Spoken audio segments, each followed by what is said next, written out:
No,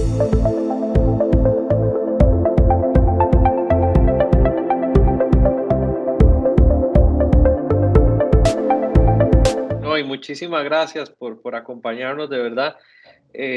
Para nosotros, que como le digo, una universidad acá en Costa Rica es un gusto tenerte y es un privilegio que los muchachos puedan escuchar toda tu experiencia y toda tu trayectoria, ¿no? Y tu conocimiento en esto. Este, entonces, van a ir sumándose los muchachos poco a poco, porque apenas son la 1 y 1 minuto acá, 4 con 1 minuto allá en Buenos Aires. Este, entonces, pero nos gustaría empezar a conversar con vos, a conocerte. Eh, hay algo también que me gustaría que supieras un poco el contexto. Durante muchísimos años acá en Centroamérica, nosotros recibíamos la señal de Fox desde el Cono Sur. También recibíamos señal en cablera, recibíamos señal de Telefe, entonces Ah, muchos te pudimos ver, pero luego pues cambió la situación y empezamos a tener la señal exclusiva desde México, ya Cono Sur lo perdimos, claro. entonces la cobertura automovilística, en una instancia te escuchamos y te vimos también en Telefe, pero ya luego ya perdimos todo eso y llegó pues los expertos mexicanos que son los que han cubierto de... Entonces, eh, muchos te conocemos, pero hay un grupo importante que no te conoce porque no te escucharon, no te vieron. Entonces, Claro. me gustaría que nos hablaras un poco de tu trayectoria en el periodismo, luego en el siguiente escalón, que es el periodismo deportivo, y luego el siguiente escalón, que es el periodismo eh, automovilístico, ¿no? Que es ya el otro nivel, porque a mí no me gusta, o sea, creo que somos periodistas, ¿no? Que Claro. cubrimos o nos especializamos en otras áreas, pero siempre somos periodistas. Entonces, me gustaría que conversáramos un poco de eso, que los muchachos te escucharan cuál ha sido esa trayectoria que tiene Adrián Puente. Bueno, vos sabés que, Oscar, recién cuando decías, nosotros somos periodistas, independientemente de la especialización que tengamos, ya sea deportiva, ya sea interés general, ya sea el rubro que sea, es muy interesante porque es un debate que aquí en Argentina hemos tenido también mucho tiempo, ¿no? Uno ante todo tiene que ser periodista. Después vemos en qué aplicamos esa elección, si al deporte, si al periodismo científico, si al periodismo político, no sé, a cualquiera de las ventanas que se nos puedan abrir. Uno ante todo tiene que ser periodista y yo empecé a estudiar aquí en la Argentina en una época donde eso no estaba bien determinado, había fronteras muy difusas, muy difusas. Yo les estoy hablando a los más jóvenes del año, yo empecé a estudiar en el año 88, 1988. Y aquí teníamos una pequeña diferencia, una pequeña ventaja, que había una escuela de periodismo deportivo, así se la llamaba. Yo ya era un apasionado del deporte y ya era un apasionado de la Fórmula 1. En ese sentido tenía muy clara una beta, ¿no? Una orientación. Y eran épocas donde, bueno, quienes recuerdan y quienes me están escuchando, eran épocas donde el duelo de Senna y de Prost, de Ayrton Senna y de Alain Prost, era lo que dominaba la época, ¿no? Y era o cera de uno o cera del otro. Esa era la discusión que teníamos en ese momento. Y me acuerdo mis primeras prácticas en radios porteñas, aquí de la ciudad de Buenos Aires. Lo primero que se te preguntaba era, uy, ¿te gusta el automovilismo? ¿Te gusta la Fórmula 1? ¿Y qué sos? ¿De Senna o sos de Prost? Y en ese momento es como que ya formabas parte de una categoría, ¿no? Y tenías adeptos o tenías contras. Bueno, yo en esa época era de Prost, ¿eh? En esa época muy lejana era de Prost. No con esto quiero decir que no valoraba a Senna, pero hay que poner cada cosa en su contexto. Alain Prost era, bueno, el profesor, era el hombre que ganaba con la mente, era el estratega que ganaba en el diseño de lo que salía de su cerebro. Senna para mí era más impetuoso, más belicoso. No tenía incluso ni siquiera que ver con mi personalidad, uno se identificaba atrás de alguien porque se sentía inspirado en esa persona, ¿no? Y bueno, mi alineamiento era alrededor de Alain Prost. Y con esa primera bandera uno empieza a, como decimos aquí, a estirar los codos y hacerse un lugar, ¿no? Y ahí, increíblemente, así todo, siendo periodistas y tratando de ir por un lugar neutro, el periodismo deportivo, cuando uno va por el deportivo, tiene que empezar a hacerse lugar desde una posición específica, si no parece ser como que todo es más difícil, ¿no? Y a veces yo quería evitar el enrolarme o empezar, estar enrolado desde el lugar de Alain Prost, pero tenía que decirlo, estaba como obligado a decirlo para empezar desde algún lado. Después el tiempo me iba a permitir ponerme en otro lugar o seguir estando en el mismo lugar, pero tenía que partir de ese lugar. Así se vive en la Argentina hoy por hoy también, ¿eh? Ojo, las pasiones son así, cuidado. Nos obligan a estar parados en un lugar y a partir de ese lugar jugar al equilibrio. Mi trayectoria empieza que una vez que termino de estudiar en la Escuela de Periodismo Deportivo, en el tiempo en el que yo estudié, cambió, mutó ese lugar, que era el más tradicional de Buenos Aires, hacia una suerte de tecnicatura en periodismo general. Salió del periodismo deportivo para transformarse en periodismo general. Y coincide con una época en la Argentina donde la restitución a la democracia, nosotros habíamos salido de una dictadura muy férrea, muy dura, nos abre un campo muy desconocido para todos, incluso para aquellos que estudiamos periodismo, ¿no? Y eso fue un despertar en mí para entender que si bien a mí me gustaba mucho el periodismo deportivo y muy particularmente la Fórmula 1, se había encendido otra cosa en, en ese contexto en el que vivía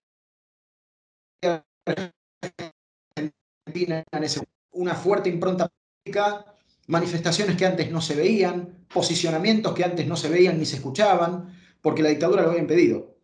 Y en mi rubro en particular había despertado un interés adicional que iba más allá del deporte. Yo dije, yo seguía en el deporte, seguía en dirección hacia la Fórmula 1, pero había una lucecita encendida donde yo pensaba, y cosa que efectivamente ocurrió, que cuando pudiera iba a poder saltar o mutar o ir en dirección al periodismo general. Quedó la luz encendida y yo seguí con mi deporte y con mi Fórmula 1.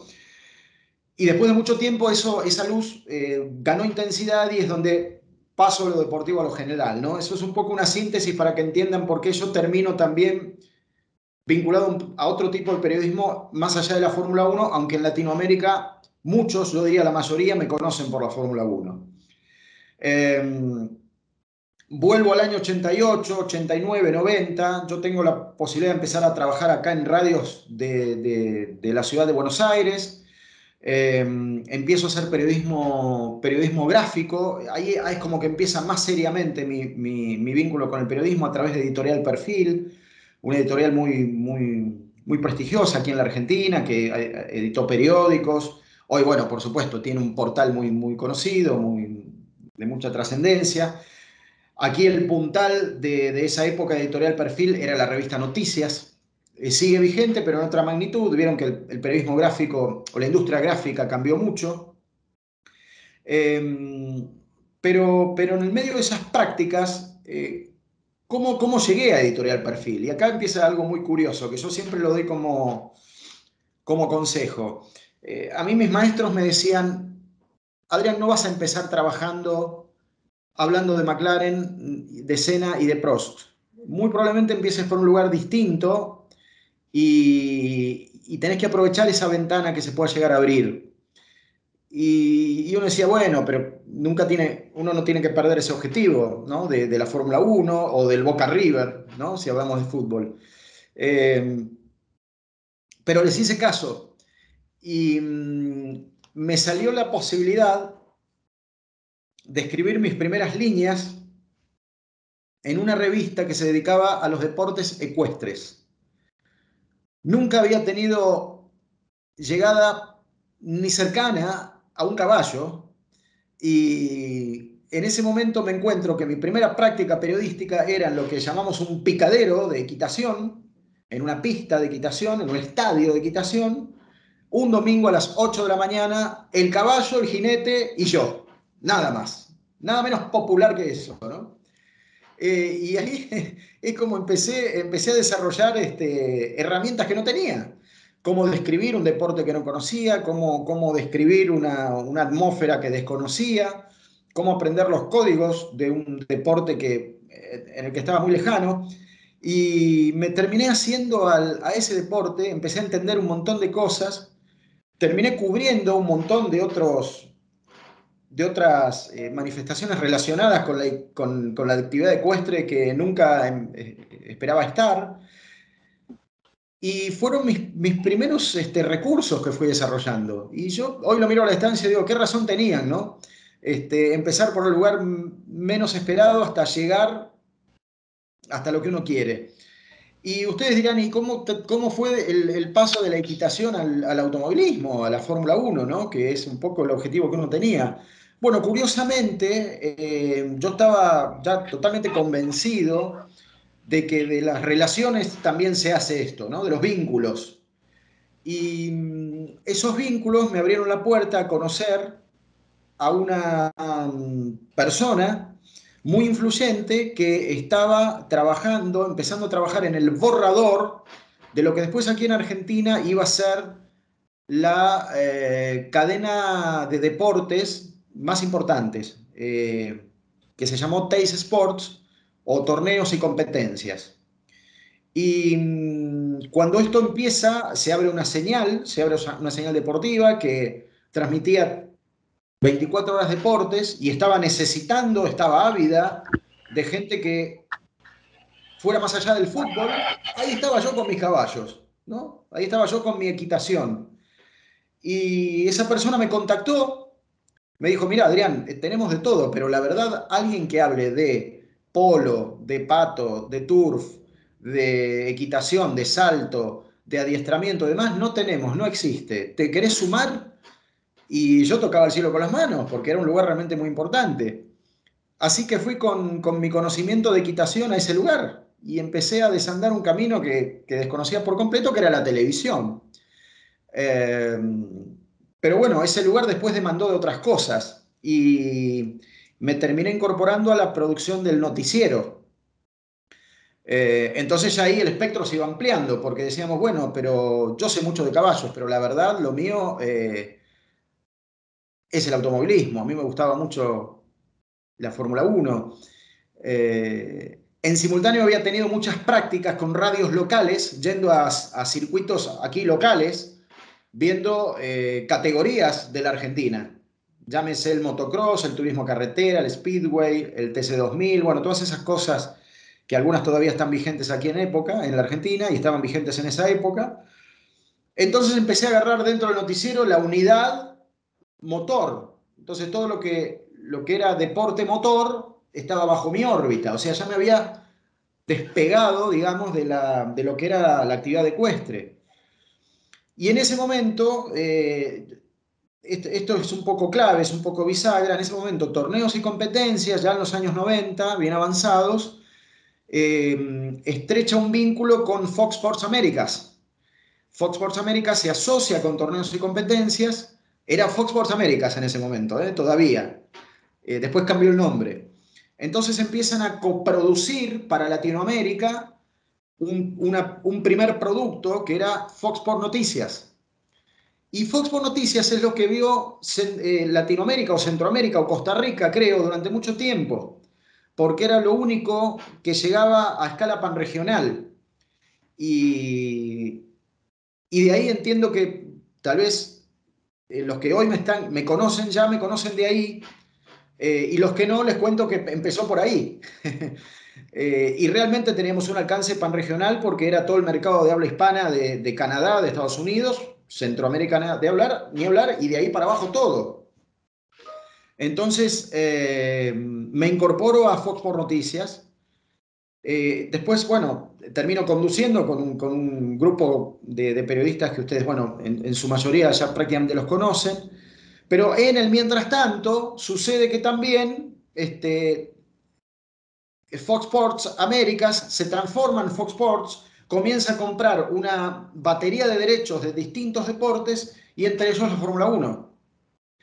Cuando compra los derechos de la Fórmula 1, aquí rápidamente se tuvo que armar un equipo, porque todo se hacía desde Argentina, para empezar las transmisiones. Así que, bueno, imagínense, yo cuando me entero de esta movida comercial dije, acá estoy yo. Así que ahí empezó, año 2002, la fusión con algunos periodistas que ustedes ya conocen, Fernando Tornello, el Tano Facini, Juan Fosaroli, o sea, el elenco de siempre, digamos. Después vino Chacho López, cuando se expande hacia México la coproducción.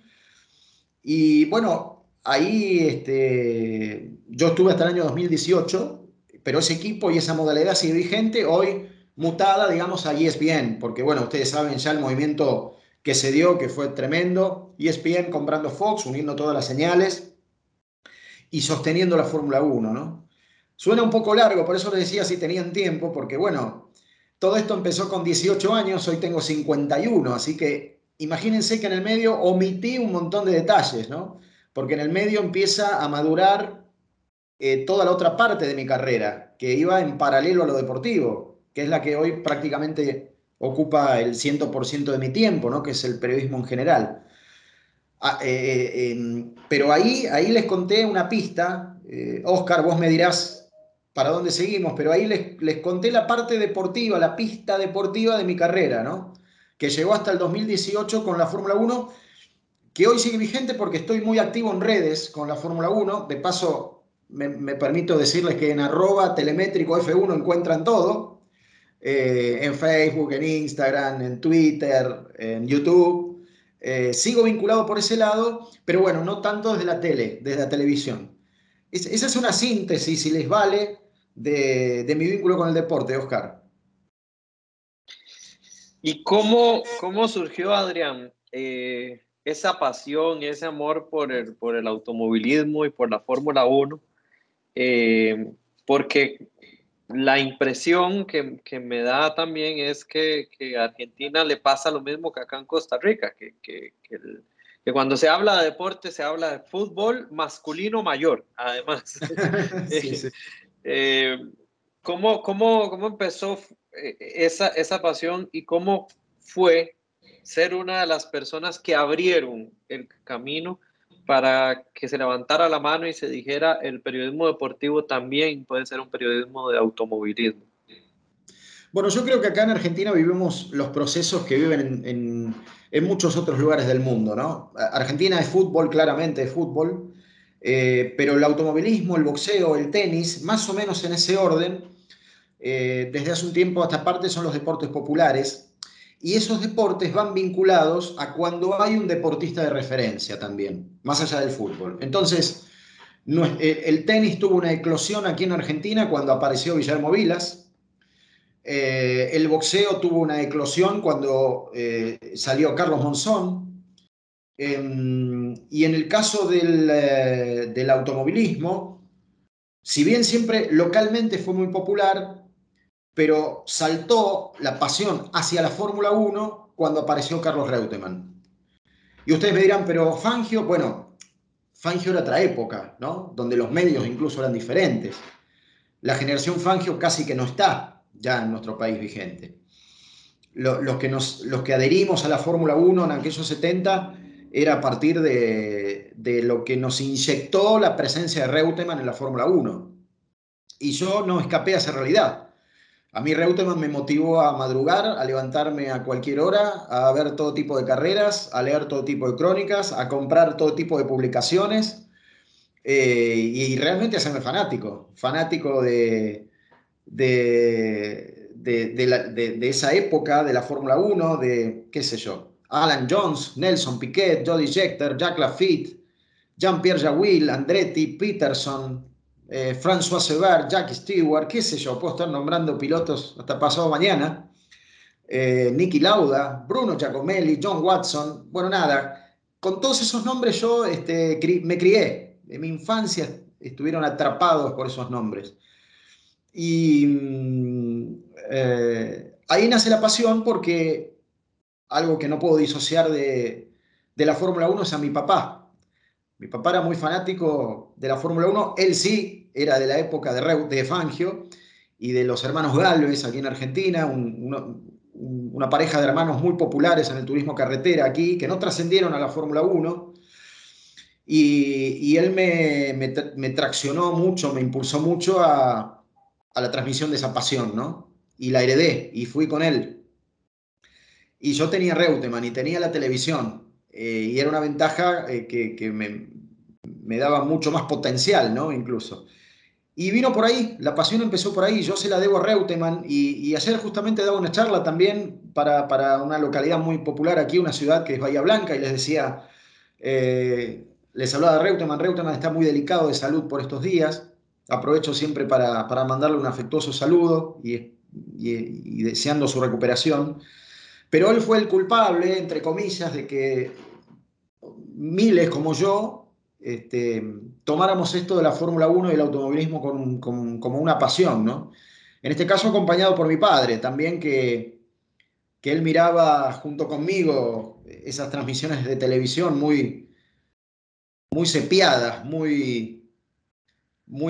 para mirándolas desde hoy muy anticuadas, ¿no? Muy precarias, pero suficiente para que uno fuera un apasionado, Oscar. ¿Y cómo fue esa parte de ser uno de los referentes o uno de los que levantaron la mano para decir, bueno, el periodismo deportivo también puede incluir el automovilismo? ¿Cómo fue eso? Porque no sé si en la época abundaban los expertos en Fórmula Uno. ¿Cómo fue ese proceso para vos? Bueno, como te decía un poquito antes, Oscar, el automovilismo aquí siempre fue muy popular, ¿no? Eso es una ventaja. Eh, y en eso sí influye que ya hemos tenido a nuestro Froilán González, a Onofre Marimón, a Juan Manuel Fangio, a Carlos Reutemann, pero además tenemos algo que nos distingue un poquito en el mundo, que ha sido nuestra categoría reina y madre, que es el turismo carretera. Todavía sobrevive un poco esa pasión, ya no es lo mismo de antes, pero el turismo carretera lo que permitió es forjar justamente una generación de periodistas del automovilismo. No eran de Fórmula Uno, era como que la Fórmula Uno era un anexo, pero generó una cultura del periodismo alrededor del automovilismo. Entonces no era algo tan eh, exótico para la Argentina que un periodista se dedicara al automovilismo. De hecho, cuando yo me empiezo a dedicar al automovilismo, no empiezo por la Fórmula Uno. Empiezo haciendo karting, por ejemplo, donde nacen los pilotos de Fórmula Uno. Terminé cubriendo el Mundial de Karting, por ejemplo, y ahí conocí a Jarno Trulli, a Giancarlo Fisichella, por ejemplo. Los vi de chiquitos, empezando, cosa que parece increíble. Y, y después recién ahí fui escalando y después de haber pasado por todas las categorías llego a la Fórmula Uno, ¿no? En ese sentido es como que no me sentí relegado. Siempre había un lugar para el periodista de automovilismo en las transmisiones deportivas. O sea, 80% fútbol, el 20% se distribuía en dos o tres deportes más, pero la prioridad del automovilismo era cultural, no había mucho para discutir. Pero de todas maneras siempre había que pedir un lugar, siempre había que pedir un lugar. Entonces, ¿cuál era la obligación? Tengo algo que decir, ¿no? Pero ¿vale la pena que lo digas? Sí, porque tal piloto hizo tal cosa en tal categoría, en tal lugar. Era como que uno tiene que justificar todo el tiempo por qué tenía que hablar de automovilismo, cosa que no sucede en el fútbol. El fútbol siempre es noticia, pero uno tenía que levantar la mano y explicar a su director deportivo o su director periodístico o su gerente periodístico, el lugar donde estuviera trabajando, por qué era importante que uno hablara de automovilismo o dijera algo de automovilismo, ¿no? Y pelear con ciertos prejuicios también, ¿no? Y ahí fuimos haciendo fuerza un poco hasta que en Argentina, como en otros tantos lugares, se da esa bendita expansión o apertura de los cableoperadores. Nos vamos de los formatos ya tradicionales, de la televisión abierta, de la radio AM, de la amplitud modulada, entonces se empiezan a abrir canales más específicos. Ahí es donde entra un poco lo que les decía recién, torneos y competencias, ¿no? Que es uno de los primeros canales específicos de algo, ¿no? Y en este caso de deportes. Y un canal que nació concebido para el fútbol, pero entendió que en 24 horas tenía que hacer mucho más que el fútbol. No se podía vivir exclusivamente del fútbol. Y ahí surge esto de mechar con otras cosas. Y ahí nos hicimos fuertes con el automovilismo y ahí hubo un periodismo alternativo que cobró entidad. Por suerte agarré ese proceso y eso me facilitó, pese a que uno siempre tiene que estar muy despierto, muy atento, me facilitó esto de desarrollar mi pasión, Oscar. Adrián, ¿qué consejo le podrías dar a estudiantes de periodismo deportivo? O en nuestro caso, te lo explico muy brevemente, en Costa Rica hay que ser periodista y luego especialista en periodismo deportivo. Entonces hay muchos que están acá, que están formándose como periodistas, pero con la meta en ser periodistas deportivos. ¿Qué consejo nos puedes dar? Número uno, para aquellos que digan, yo quiero darle cobertura a otros deportes que vayan más allá del fútbol. ¿Qué consejo nos das en esa perspectiva? Porque como yo te decía al principio, en Costa Rica verdaderamente existe un deporte nada más y la cobertura mediática es de solo un deporte nada más.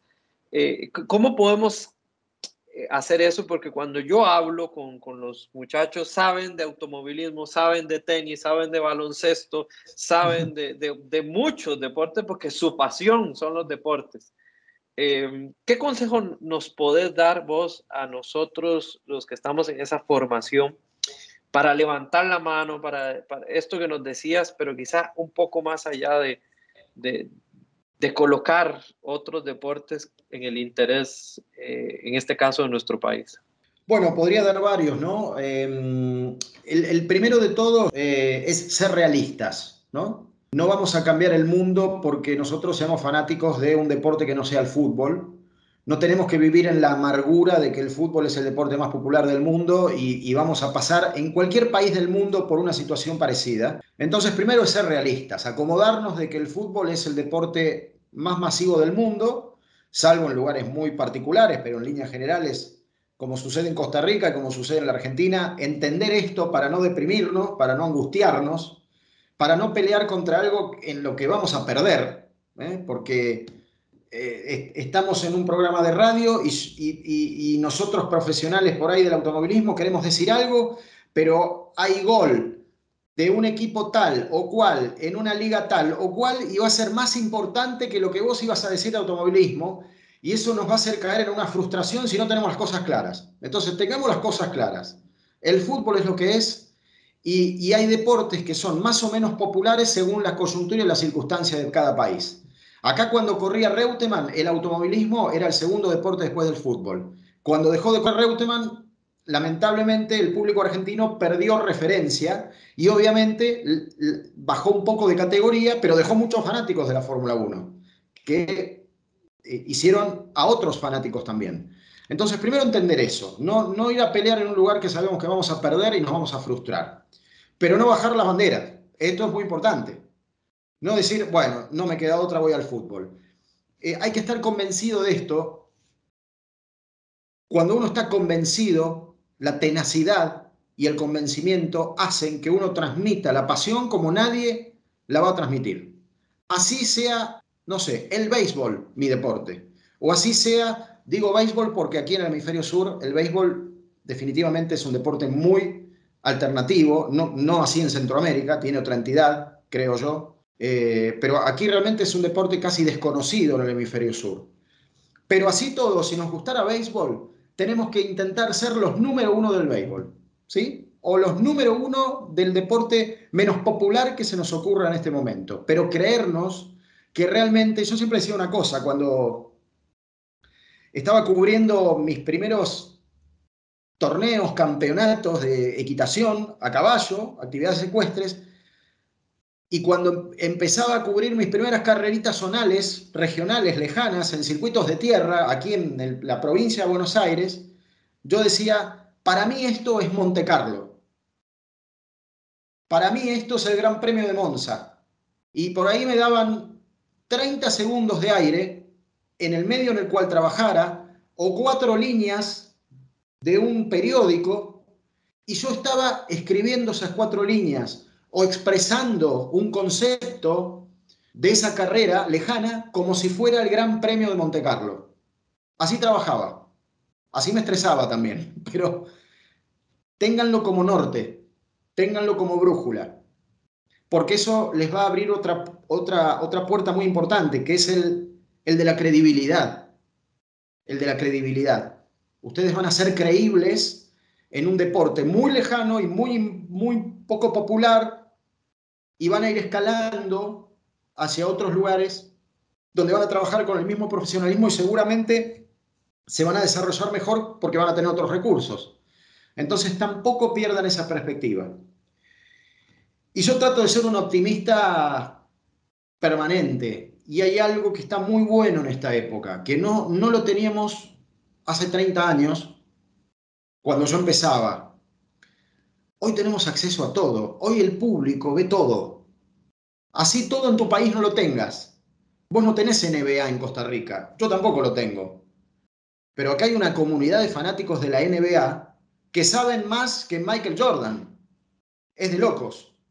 Eh, Acá yo no tengo el Santiago Bernabéu, pero hay hinchas del Real Madrid por todos lados. Y no tengo el Nou Camp y hay hinchas del Barcelona por todos lados. O sea, hay un público consumidor de un montón de cosas que no tienen nada que ver con tu país, pero te permiten una apertura hacia deportes tradicionales y no tradicionales donde te podés expresar. Porque si bien el béisbol aquí en mi país literalmente no existe, pero tenemos acceso a ver grandes ligas donde nos vamos a munir de una información calificada y vamos a expresarla a un público que, aunque pequeño, lo consume y ya nos da otra entidad. Antes esto no existía, definitivamente no existía. Hoy consumimos, hablando de fútbol, y hablo de fútbol para que todos entendamos, cualquier liga del mundo como si fuera propia. Y además adherimos al color de uno de esos equipos, muchas veces. ¿Quién no tiene su favorito en Inglaterra? ¿Quién no tiene su favorito en España? ¿Quién no tiene su favorito en Alemania? Bueno, y así con todas las ligas. Entonces el mercado cambió tanto que uno cambia con el mercado, y así todo no sea parte de una estructura popular, como puede ser atletismo, pero hay otros lugares donde el atletismo se disputa a una escala que nos permite desarrollarnos igual estando en el país donde estamos. Y eso es una perspectiva que no hay que dejar de tener, que antes no la teníamos. Todo esto era un interlineado muy vago en alguna publicación, en algún momento muy específico, y era muy difícil desarrollarse en algo en ese contexto.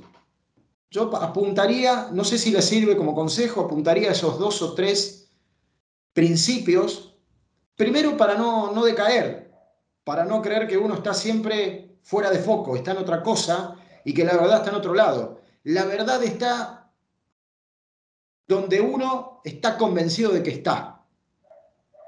No sé si soy claro.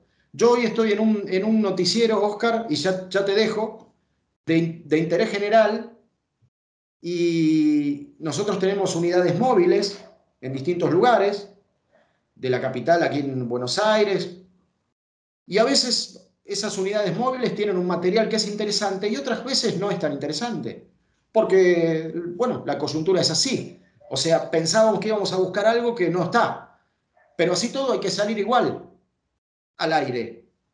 Y yo le digo a los chicos que están en la calle y tratando de generar ese contenido en un lugar que no tiene, créanse que ese lugar en donde están, a pesar de que no hay nada, es lo más importante del mundo. Estén convencidos de que que no hay nada más importante de que ustedes estén en esa esquina y en ese lugar en ese momento. No hay nada más importante. Así esté hablando el Papa, así esté renunciando Zidane, así esté la guerra en la franja de Gaza. Yo estoy en una esquina donde ahí va a pasar lo más importante de la historia. Y sobre ese concepto y sobre ese estímulo trabajar. Y creo que eso nos va a dar un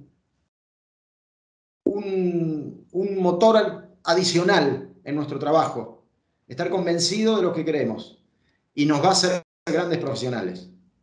Y nos pone a prueba, ¿eh? Nos pone a prueba porque a veces creer o tratar de convencernos de que está lo más importante en un lugar donde efectivamente no está, es un ejercicio muy interesante. Se los recomiendo, no es fácil, pero se los recomiendo, Oscar.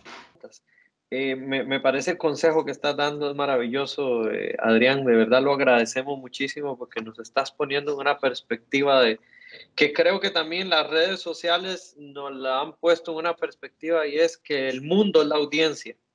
Y esa es la realidad, ¿no? Y creo que tu consejo es maravilloso, ¿no? Nos acabas de dar luz. Bueno, me alegro mucho, Oscar. Bueno, damos entonces, vamos cerrando este conversatorio y algo muy importante, agradecerle a Adrián porque nos habló de una cualidad muy importante del periodista, del comunicador y es la humildad. Y creo que hoy, Adrián, has dado un ejemplo de humildad al atendernos, al darnos como si fuéramos una clase en la mejor universidad de periodismo del mundo, viniste con esa mentalidad y creo que eso es parte de lo que nos enseñaste hoy y te lo agradecemos enormemente y nos llevamos muchísimo tu conocimiento y también tu humildad y tu visión de lo que es el periodismo. Así que muchísimas gracias por eso. Oscar, para mí fue un placer. Para mí nada mejor que dejar un legado. Y si a alguno de todos los que hoy preguntó y participó y aquellos que escucharon sin participar, si a alguno se le encendió una llamita adicional, me daré por satisfecho. Ojalá que así sea y haya sido de utilidad para todos. Así que les mando un abrazo muy grande. Me debo Costa Rica, ojalá pueda conocerla en breve después de que pase todo esto. Y fue un placer y ojalá se pueda repetir. Muchísimas gracias y ojalá la próxima sea acá en San José. ¿Cómo no? Encantadísimo. Claro. Muchísimas gracias a Adrián, muchísimas gracias a todos los que estuvieron presentes. Damos por finalizado el conversatorio, pero muy enriquecedor y muy hermoso encuentro el que hemos tenido hoy. Así que muchísimas gracias a todos.